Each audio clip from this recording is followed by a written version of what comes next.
We are screeching towards Jane Austen's 250th birthday in December.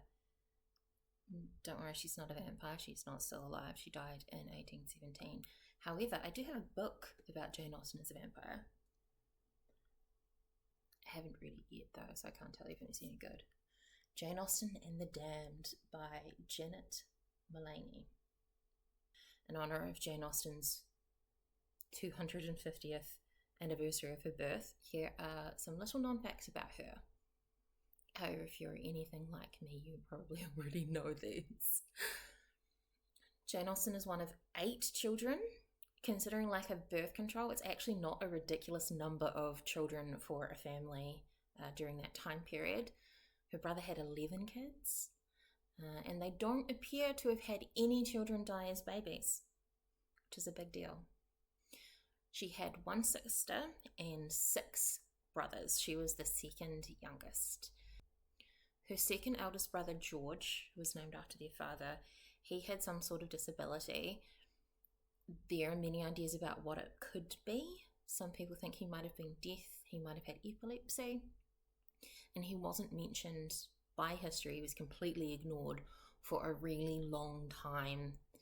And it's only relatively recently that he's shown up in any of her biographies. Her third eldest brother, so the one just under George, was Edward. He was adopted by relations and eventually inherited their estates, including the cottage where Jane wrote and published her novels at Chawton.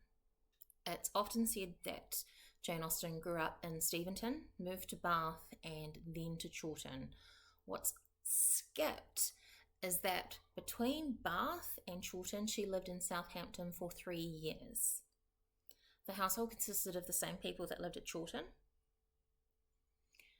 Jane, Cassandra, her sister, their mother, another Cassandra, and the family friend Martha Lloyd, who is also often forgotten in history.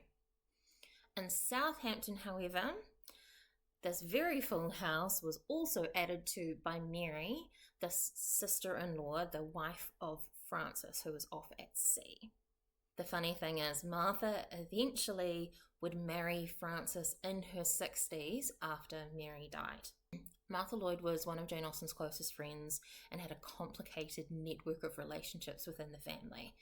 Firstly, she was their neighbour at Steventon, and her family, herself, her sister Mary, and her mother lived in Dean Parsonage, which was one of Mr. Austen's parishes. They were kicked out when eldest son James got married, so James Austen moved in with his wife. They had a daughter. Then the first wife died, and he married Martha's sister Mary, and she moved back into Dean Parsonage. Martha was 10 years older than Jane, but they were very close. The year before the Austen ladies moved from Bath to Southampton, she joined them on the death of her mother. It's never said why, but no one seemed to really like her sister Mary, so it's possible that Martha was never invited to live with her sister. And that's why she went to live with the Austen ladies. She's often overshadowed by Cassandra, Austen's real or true sister. Technically, she is her biological sister. So, Martha was a sister-in-law through her sister Mary. She was a neighbour, she was a friend and housemate, and eventually she became a sister-in-law through her marriage to Francis Austen. There are only 6 completed novels to her name, plus Lady Susan, which some people consider a novel, but not everybody does. Only 4 of them were printed during her lifetime, and none of them had her name attached to them, because it was a little unseemly for a woman to be writing, let alone trying to make her own money. How dare a woman attempt to support herself? The audacity. When she died, however, Northanger Abbey and Persuasion were printed posthumously, and that had her name on them, and a biographical notice written by her brother Henry, which created this whole myth of who Jane Austen was. History tells a slightly different story than the one that Henry did.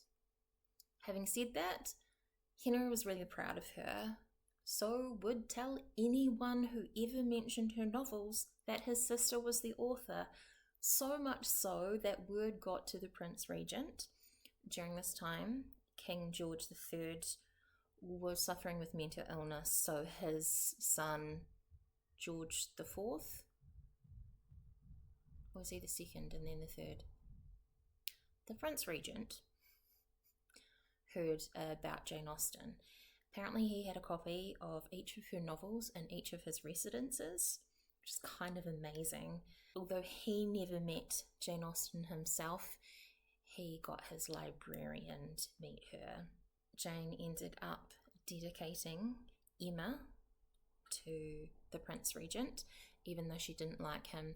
Most of England didn't like him. He was a bit of a philanderer, and he was spending lots of money. He was called the Prince of Wales, like Whales, because the cartoon showed him as quite big. He was all about consumption, overconsumption. And I mean, honestly, isn't that what being a prince is about? I don't know. So that's some facts you may or may not have known about Jane Austen.